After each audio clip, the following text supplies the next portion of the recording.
Во видеото за инсталирање на CodeBlocks ви реков на крајот за да и не продолжив. Ајде да видиме за да што. За да видите од кои делови е составена сега таа програма што ја креиравме ние, одиме во папката и бараме во папката каде што ставивме, кога отворавме новата програма, ставивме да одат задачите во оваа папка задачи C++. Еве, оваа беше програмата интерен 1.1 и да видиме од кои делови се состои сега ова.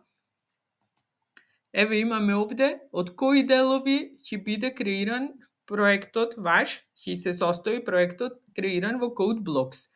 Имаме прво изворен код, .cpp. Тоа е програмата што ја пишуваме во едитор. Еве, во папката имаме main.cpp, тоа е програмата што ја напишавме во едитор.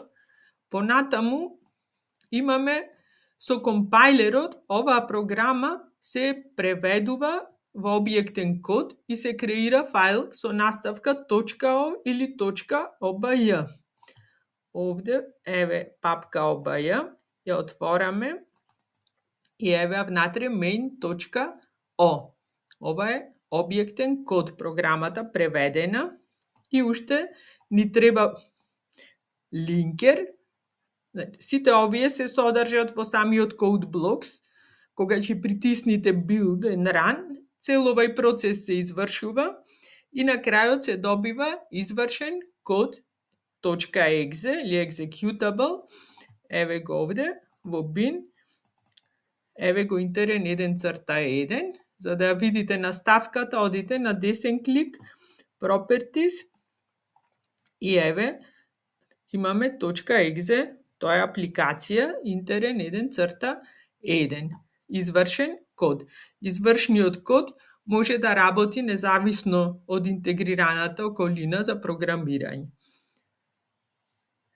За сега, кога ќе работите за интерниот испит од државна матура, ќе ви треба цела оваа папка што сте ја креирале, ќе треба да ја ископирате, значи целата папка ја копирате и ја носите на десктоп во папка со вашето име и презиме.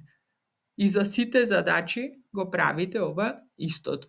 Значи, креирате на десктоп папка со вашето име и презиме и внатре ги ставате сите задачи со тоа што за C++ не само CPP, само main.cpp, туку цела папка со сите делови од вашата задача.